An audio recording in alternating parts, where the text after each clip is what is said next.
Maximus Analysis here for November 29th, 2016, and we're continuing our march up. Again, small retracement.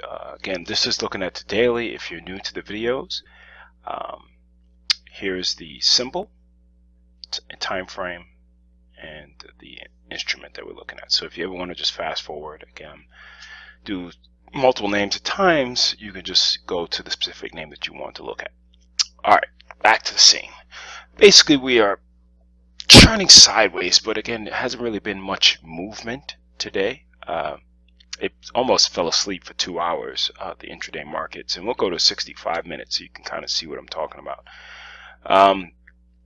Flush down, came up, and now is poising for potentially getting up to close to where our target is. And again, the target is around this 20 area and above, which I think it was the top was 2270. And we're just going to watch that area. So again, I'm looking for a pullback, and again, looking at the weekly time frame so you guys can understand, put things in perspective. We have seen we have seen tremendous decline in volume here over the last couple weeks, and it was a mighty and epic move to the upside. Grounding, this is the election, November 9th, touched our area that we want to say, okay, bulls need to hold that area. They did very nicely, and it continued up. But again, they're running out of gas, and I'm not going to take a breakout trade, because if you take a breakout trade, you will then not put your stop here. You put your stop here. If that's too much risk, you wait until the next trade.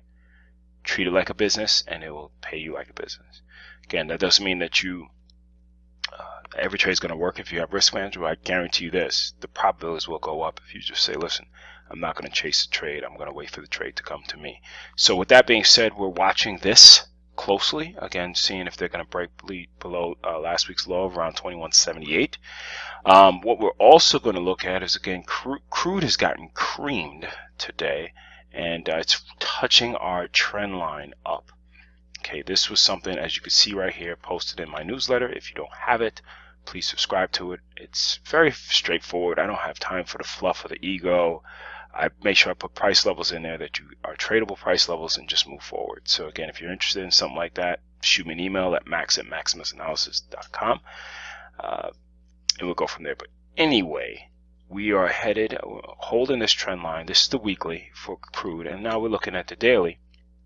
See, they touched it, but again, we have not gotten a buy signal. I thought if it could have broken above here, this previous high, that it could have easily ran up to the $50 level, but they did not break it. So right now, we just have to see, with high volume here, we're going to continue down and test this 200-day moving average. And again, I did have my stop around here, and this is from around this low. Again, I gave this 43.12 level. If you want to look back at my videos, if you want a newsletter, let me know. Again, I have no problem with saying I got stopped out.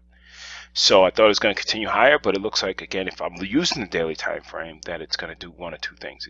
And this is what I hate, which again, I don't like doing stuff like this. So my bias is to the bull side. Okay, but with last week's shooting star, it was like, oh, okay, manage stops accordingly, because you have a shooting star pattern. But see, you have a second one, so it's doing one or two things. We'll see how the end of this week goes. If it breaks above here, it's going to run easily up to the 53.51 area because of just stop placement. This is a known pattern, candlestick pattern, and I guarantee you a lot of people want. I don't do 1 or 2 bar pullbacks anyway, ever. So there's people that took this little move down here, and they have their stops above here. So we're kind of in no man's land, but I don't like giving two situations. I'm bullish, and I got stopped out. Because last thing I want to do is give you, well, it could do this, or it could do this. And then when it does one of the two, you're like, look, I'm a genius. No, it can only do two things. Well, it could do three things. It could go up, down, or stay sideways. You gave the scenario all three. Don't try to claim that you're always getting it right. That, to me, is the most disgusting piece of snake oil that could be put out there, and I will never do that. With that said, they're testing this upward trend line, and we'll watch it. And we've also had gold.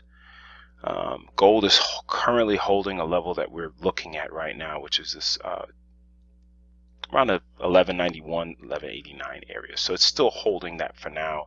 3 bars down. See if we can get a break above the 1200 and see if we run up.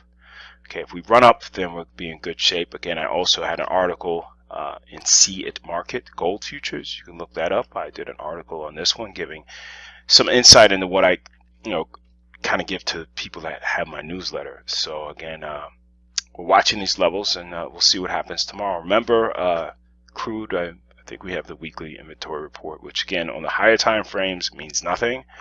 On the lower time frames, again, intraday time frames, scalping time frames, 4, 15, 60 minute. 60 minutes is probably more of a trend, 2 or 3 day. But anyway, those can move very violently into that 10 o'clock hour. So just be aware that that's coming tomorrow, and we'll see how this market plays out. Take care.